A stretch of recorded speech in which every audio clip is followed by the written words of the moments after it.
No Saba Vlog de hoje, eu vou entrevistar ela, que é engenheira agrônoma e também agora é youtuber.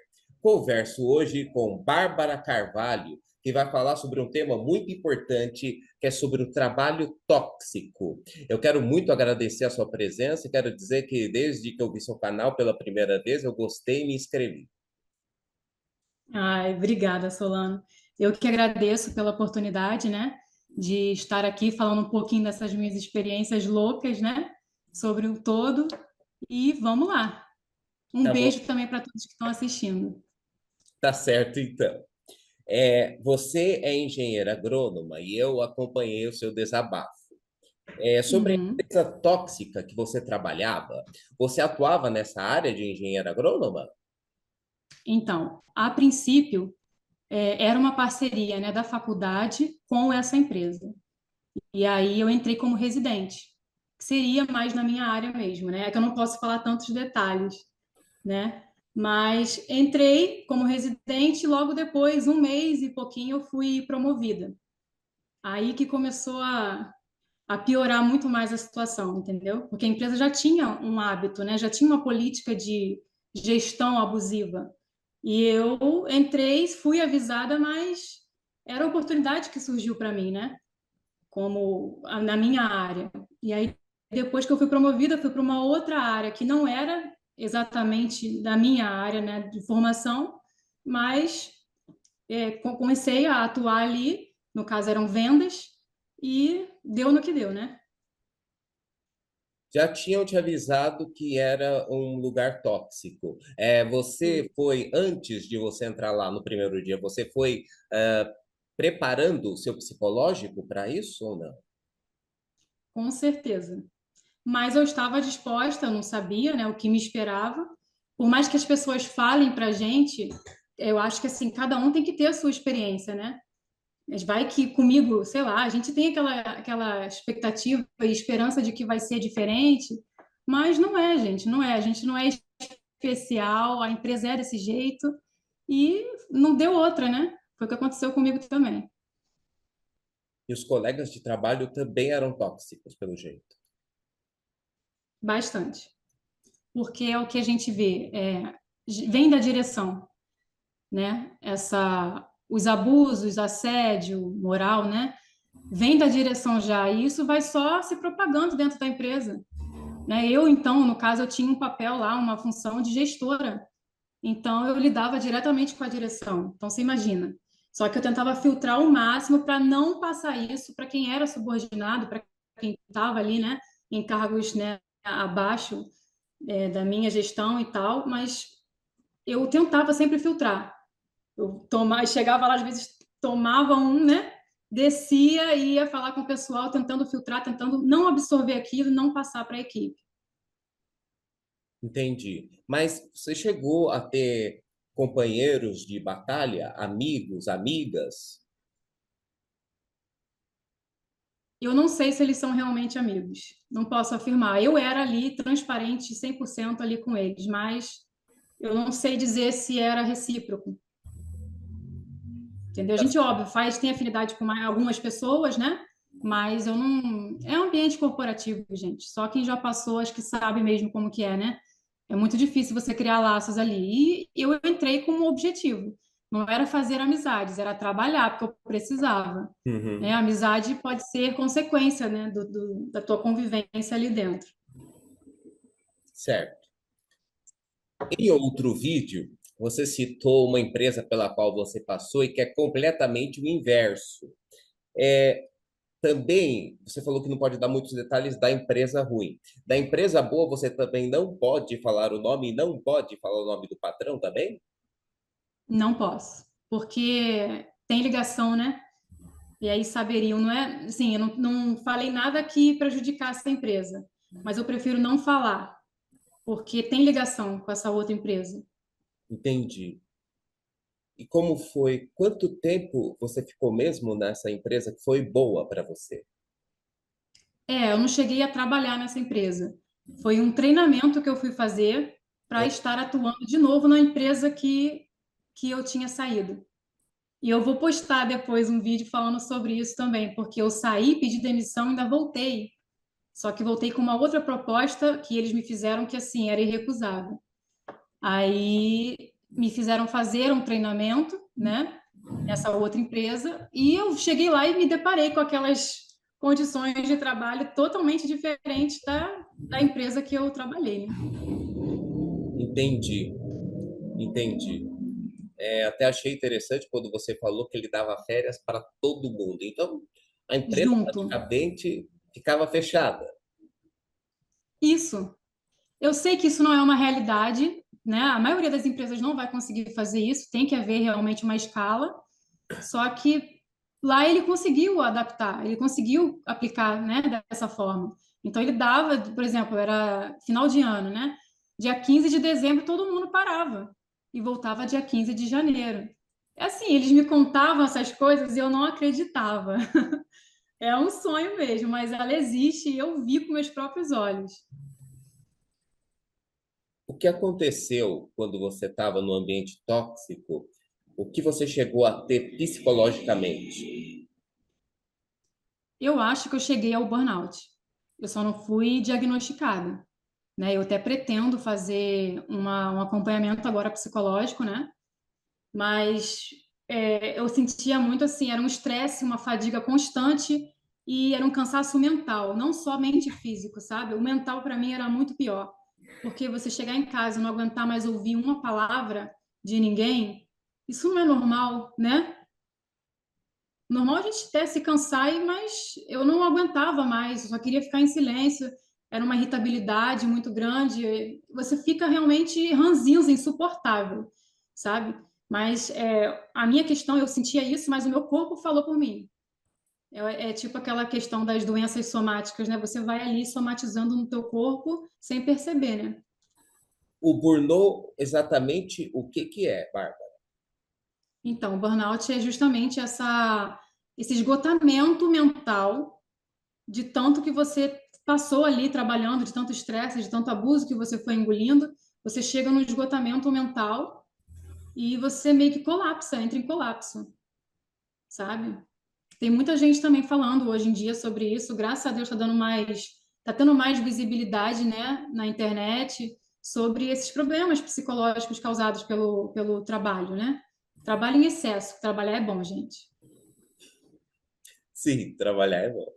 Trabalhar é bom, faz Eu gosto. ocupa a Tem alma, muita gente que confunde, né? ocupa a mente e você ainda é remunerado. Isso aí. Mas pode-se dizer que esse trabalho tóxico pode lembrar assim, algo do tipo trabalho análogo à escravidão ou longe disso? É apenas tóxico? Em alguns setores, sim. Eu, no caso, teve vezes que eu cheguei, entrei na empresa às 5h40 da manhã e só terminei de trabalhar 11 horas da noite. Mas o meu salário era fixo. Então, eu não sei, né? Me parece, sim, análogo à escravidão. E eles sabiam disso, eles sabiam que existia essa sobrecarga nessas pessoas. Ah, mas eles falavam, mas aqui você é gestora, né? Tipo assim, todo mundo ali já fazia aquilo. Quem trabalhava comigo no mesmo setor, todo mundo fazia aquilo. Como é que eu quero estar naquele setor ali e não vou fazer o mesmo? Eu ia ser mandado embora, né? Então você vê, quando você vê, você já está ali envolvido. E eu ficava trabalhando em casa direto, resolvendo problemas até a hora de eu dormir. Eu dormia, meu celular continuava bombando de mensagens, porque lá a empresa não fecha, 24 horas ela aberta, funcionando. Então tem escala de pessoas até, né? Só que eu não parava nunca de trabalhar, estava sempre respondendo pessoas da empresa, ou o cliente, ou os chefes. Era assim. Você disse que vai fazer tratamento psicológico. Então ainda está na sua cabeça ainda tudo o que você sofreu durante o tempo que você ficou na empresa. Com certeza. Com certeza, eu pretendo sim, porque a gente percebe que. Por isso que eu acho que eu achei que eu entrei em burnout, né? Porque você vê que você foi apenas usada. Isso gera muitos problemas, a gente não consegue depois parar de falar sobre o assunto, sabe? Fica falando o tempo todo sobre o que aconteceu, sobre a empresa, você fica o tempo todo comparando as situações que você passou com as situações de outros empregos. é uma coisa realmente muito complicada de você desintoxicar depois, sabe? Então, eu pretendo sim fazer. E né, não custa nada a gente fazer o acompanhamento psicológico. Apenas psicológico ou psiquiátrico também? Pode ser. Eu acredito que talvez sim. Caso haja necessidade, sim. Psiquiátrico, né? É muito caro saber se você, no caso, burnou, você disse que não tem o diagnóstico, mas é muito caro para saber se você tem esse diagnóstico? Eu não sei dizer, não sei precisar. Mas o acompanhamento, né, é mais um custo, né, para gente. Vai ter que fazer acompanhamento, são terapias, né? Depende da frequência. E psiquiatra depois ainda pode passar algum medicamento, eu não sei, né? Não sei qual seria o tratamento, mas é mais um custo, né? Fica uma marca, sabe? Na gente. No início de um outro vídeo que você fez, você falou sobre a doença de Crohn, que eu descobri semanas atrás que o jornalista o Evaristo Costa tem, e que parece, ele antecede o câncer do intestino. Me diga como que você descobriu a doença e como que é o tratamento.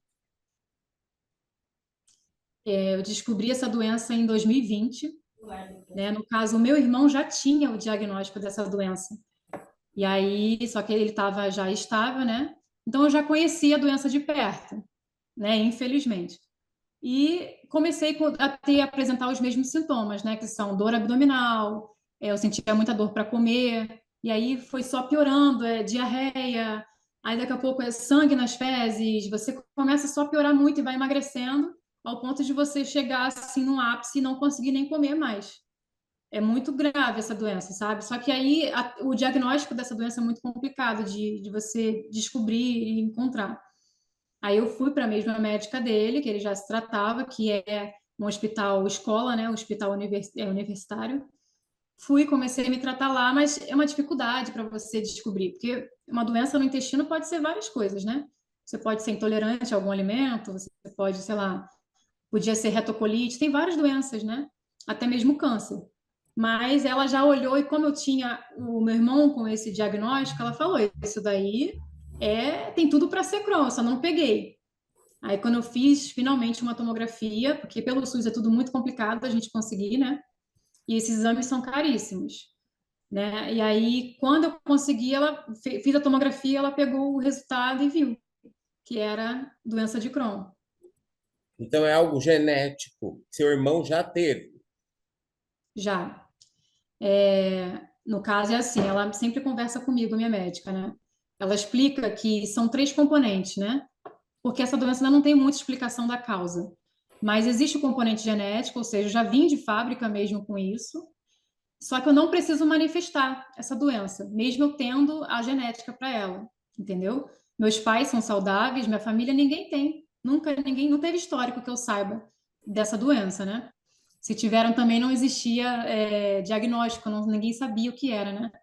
Mas aí ela fala que é o componente genético, o emocional, então eu não posso ficar me expondo a estresse, eu não posso é, eu tenho que cuidar todo do meu ambiente, né? E tem essa questão justamente disso, do fenótipo, que é você, onde você está, quais são os seus hábitos, o que que você come, né? Eu tenho que estar sempre o mais próximo possível da qualidade de vida. Então, eu tenho essa genética para isso, mas eu não precisaria estar manifestando essa doença. Manifestou, desencadeou os sintomas por algum motivo, que também não dá para afirmar. Então você não esperou muito tempo. Você, logo que viu os sintomas, você já correu para a médica. Já, assim, corri não, porque a gente sempre acha que é alguma coisa que a gente comeu, né? Você tem uma diarreia ou outra, você acha que foi aquele negócio que eu comi lá, não sei onde, foi sei lá, né, algum alimento contaminado, você acha que é isso, a princípio. Só que nunca passa os sintomas, né? E vai só piorando. Então, aí que a gente dá aquele estalo e fala, caramba, isso não é normal. Não tem nada, não tem remédio que resolva. Isso não é normal, né? Aí que eu fui e recorri ao SUS mesmo, porque é um tratamento muito caro, os médicos que tratam essa doença são muito caros, E o SUS, esses hospitais, graças a Deus que existem, né, hospitais universitários, eles são, assim, referência no tratamento dessas doenças autoimunes, porque eles já estudam, né, essas doenças, trabalham em pesquisas de novos medicamentos, então foi graças a Deus que eu encontrei e resolvi o meu problema, né? Que bom, que bom. Até porque eu vejo que você está bem, você fisicamente está bem, você está num peso ideal, você não está com cara de doente, pelo contrário, você está muito saudável, graças a Deus. E me diga Graças a Deus. quais são os remédios, se você puder falar, quais são os remédios que você toma para fazer esse tratamento? Uhum. Essa doença, né, ela tem várias formas de tratar. Eu já tomei corticoide, já tomei um outro medicamento também que era imunossupressor. Eu não vou citar os nomes, né? Que remédio é mais complicado de Uhum. ficar falando assim em público, abertamente. Mas aí, a princípio, eu tomei esses e não resolveu. Eu não respondi. Eu estava também já no nível da doença, na minha primeira crise.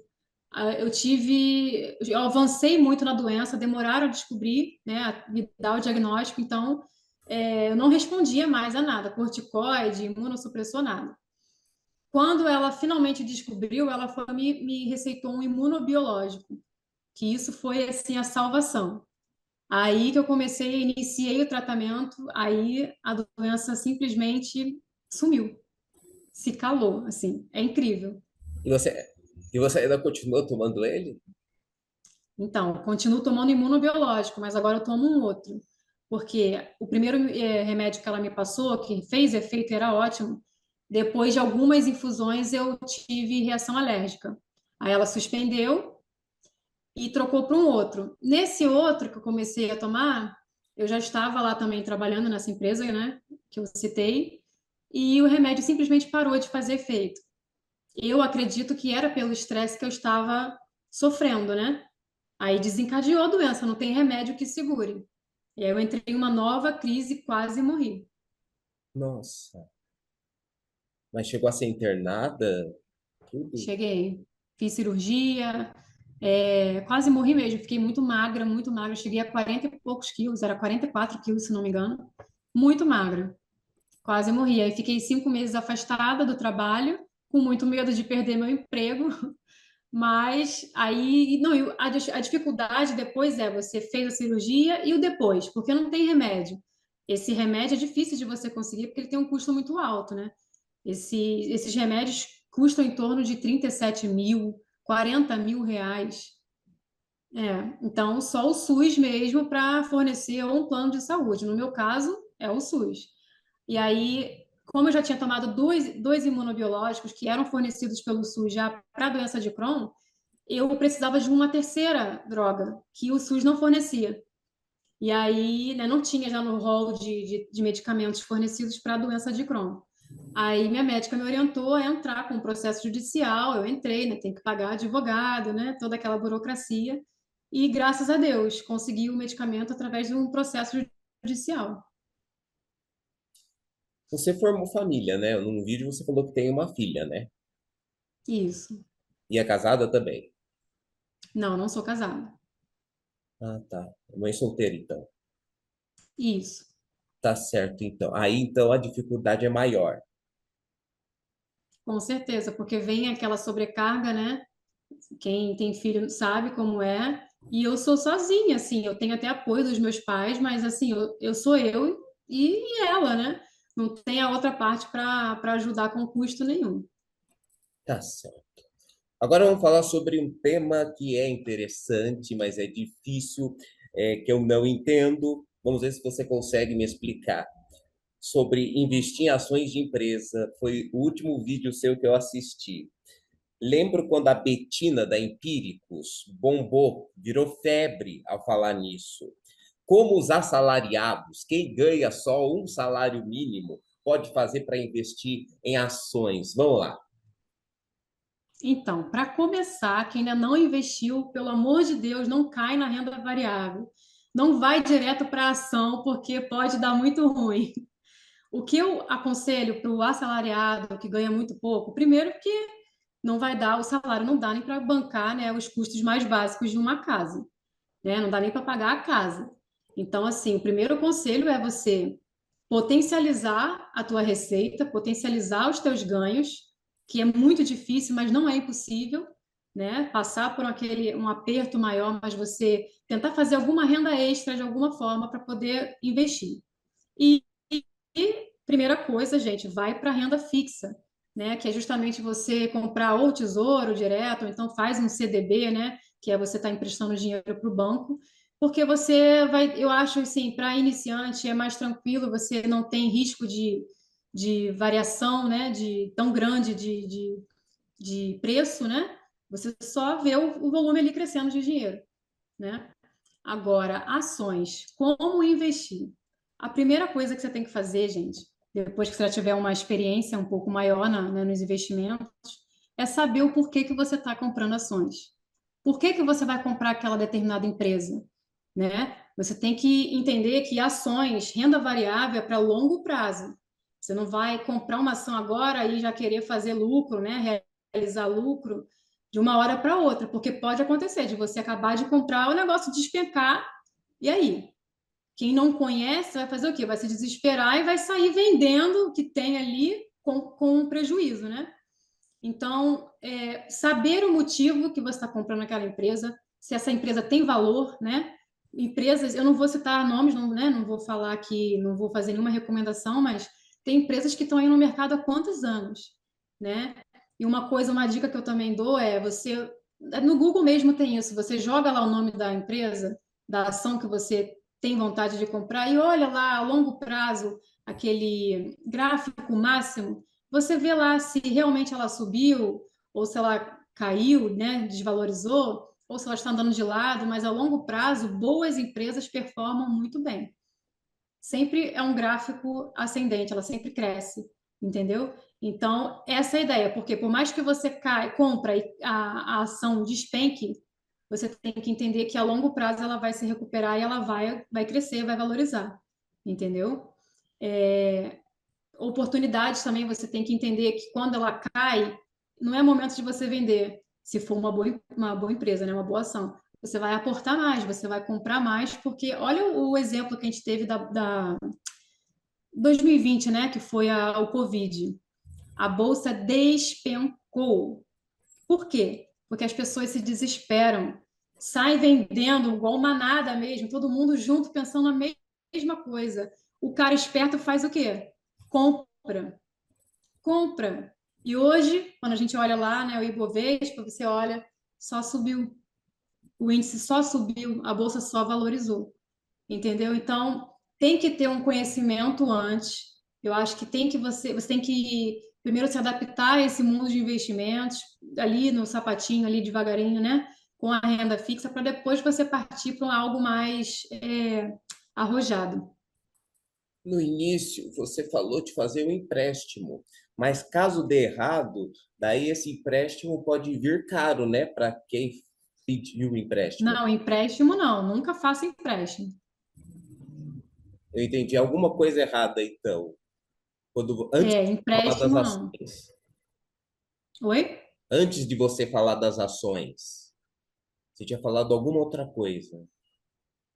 Não, não era sobre empréstimos, que empréstimos com certeza dá problema. Eu não tinha Sim. falado empréstimo, não. Então então, devo. Não, eu falei sobre você fazer renda extra, né?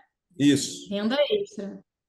isso. Empréstimo nunca. Não é que você não, para fazer empréstimo para investimento nunca, né? Eu Sim. não vou dizer que não é para ninguém fazer empréstimo porque eu sei como que é a realidade de muita gente, mas empréstimo não dá, é só para um caso realmente extremo, se você não tiver, né, uma questão de saúde, você não tiver outro recurso mesmo. Entendi. Mas então é um processo que demanda conhecer muito sobre números, né, Bárbara? Sim. Você entender um conceito mais, você tem que estudar as empresas, né? Saber o porquê que você está comprando aquilo, que é o que a maioria não faz, acha que vai fazer lucro de uma hora para outra, vai ficar rico, e não é assim. Construir patrimônio não é fácil, mas não é impossível. Você tem que ir ali de pouquinho em pouquinho comprando, e com o tempo você vai vendo que você vai, né, alavancando o teu patrimônio mesmo. Certo. Não só estudar, né, as empresas, mas também conhecer, mas também estudar a Bolsa de Valores, né, internacional. Isso aí. Também, é uma boa. Teve comentários nesse meu último vídeo falando: a Bolsa do Brasil não serve para nada. Gente, tá bom, não serve, mas você também tem a opção de investir lá no exterior, dá para comprar também, né? Só que aí tem que estudar um pouquinho mais, não é simples, mas tá lá, é possível também você começar a investir no exterior, comprar ações do exterior, né? Certo. Perguntar, Bárbara, além de ser engenheira agrônoma, você pretende ter outra formação? Eu estava até fazendo uma outra faculdade, né, uma faculdade EAD mesmo, eu cismei que ia fazer educação física, porque é uma coisa que eu gosto, né, me interessa. Pensei em economia, que eu também gosto muito. Mas eu falei, Sim. eu vou fazer educação física, né? Quem sabe dar aula numa escola mesmo, quero uma vida mais tranquila, né? Eu imaginei isso, mas como eu tive depois uma proposta dessa empresa, aí eu voltei na época e tranquei a faculdade, deixei meus planos de lado, voltei para a empresa e depois eu ainda quebrei a cara.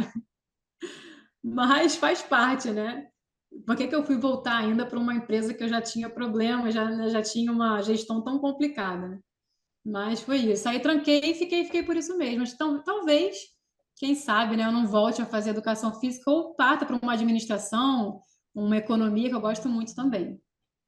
Seria legal te ver como professora de educação física. Os alunos gostam bastante, os alunos Legal. gostam de futebol, gostam de basquete, gostam de jogar queimada, gostam de competição. Eu acho que a matéria mais amada pela maioria dos alunos é a educação física. Exatamente, foi o que eu pensei. Eu trabalhando naquele lugar, né, terrível. Aí, engraçado que isso, quando me despertou essa vontade, foi quando eu saía do trabalho, chegava em casa já, sei lá, muito tarde, 9 horas da noite, eu ia malhar ainda. Porque eu pensava, meu Deus, eu tenho que ser saudável, né? Ia malhar, aí eu ficava observando, eu falei, gente, também não é fácil ser professor de educação física. Mas olha o ambiente, como que é mais descontraído. Aí eu falei, vou fazer educação física. E você abriu o canal há pouco tempo. No dia da gravação, fez 3 semanas que você colocou o seu primeiro vídeo. Além de ter falado sobre a sua experiência da demissão, sobre a empresa ruim, a empresa boa, sobre o que mais você pretende falar? Olha, eu pretendo ainda levantar muito a causa, né, da CLT, porque é um tema que, como tem assunto, né, como tem. E a gente tem mesmo que reforçar, bater nessa tecla aí para ver se a gente consegue algum direito, alguma coisa. A gente tem que falar mesmo. Eles não estão gostando, não, o empresário não está gostando, né? Mas tem que levantar isso, essa bandeira mesmo, para a gente ver se consegue melhorar, porque tem que atacar primeiro a lei, né? Eu acho assim, o CLT num todo não é ruim, são os nossos direitos, né? Só que tem que mudar muita coisa e tem que haver uma fiscalização maior do Ministério do Trabalho em cima dessas empresas, porque parece que não existe lei, sabe? E além disso, dessa parte do CLT, eu pretendo sim falar mais sobre investimentos, pretendo também falar algumas coisas, né? Trazer um pouco as pessoas também para a minha vida, não num todo, não no geral, assim, mas falar sobre alguns hobbies, algumas coisas que agora eu estou conseguindo ter tempo, né, para fazer, porque eu simplesmente deixei minha vida de lado e só trabalhava. Então, isso eu também tenho vontade de falar no canal, né? A CLT é algo que o governo atual poderia melhorar, não é verdade? Com certeza. Mas nós temos que estar ali sempre gritando mesmo e falando. Já está tendo, né, tem um movimento lá, é o VAT, né, Vida Além do Trabalho, tem petições rolando aí para a gente assinar, e isso eu também pretendo divulgar, né, para a gente estar fazendo força mesmo, tem que ter um peso. Gente, a classe dos trabalhadores, dos assalariados é muito maior, olha o tamanho, é a maior parte da população. Se a gente se unir realmente, né, e fazer um movimento, poxa, é possível, né? Você, desculpa perguntar, se você quiser responder, você responde. Você tem alguma corrente política?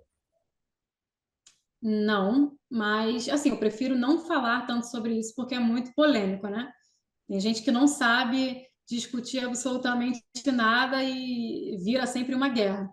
Mas tenho minhas ideologias, mas não, sabe, nem de um lado nem do outro. Eu acho que tem sujeira para tudo quanto é lado, eu acho muito complicado, sabe, a gente se posicionar. Eu vejo as pessoas perdendo muita cabeça por causa disso, de política, e defendendo pessoas que você, gente, você nem conhece, né? A gente acha que é aquilo ali, pode não ser.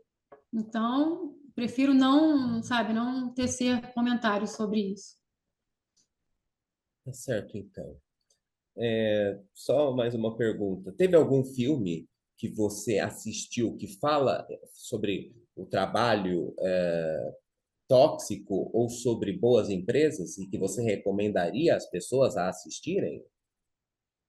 Ah, com certeza, né? O Diabo Veste Prada, porque, gente, esse filme é sensacional. Quem não viu tem que ver. Eu só fui ver, esse filme é antigo já, e eu só fui ver quando eu estava trabalhando já nessa empresa. E uma pessoa lá de dentro falou: Você já viu aquele filme Diabo Veste Prada? Eu falei: Não, nem sabia do que se tratava. E só assiste. Parece com o nosso chefe aqui, que lá eram vários, mas assim, né?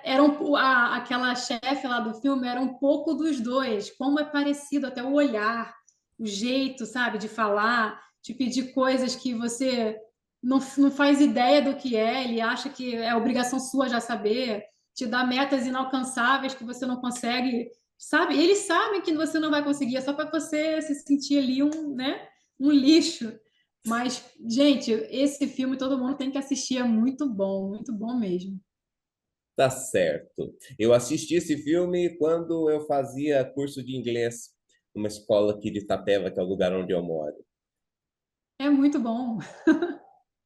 Tá certo, então.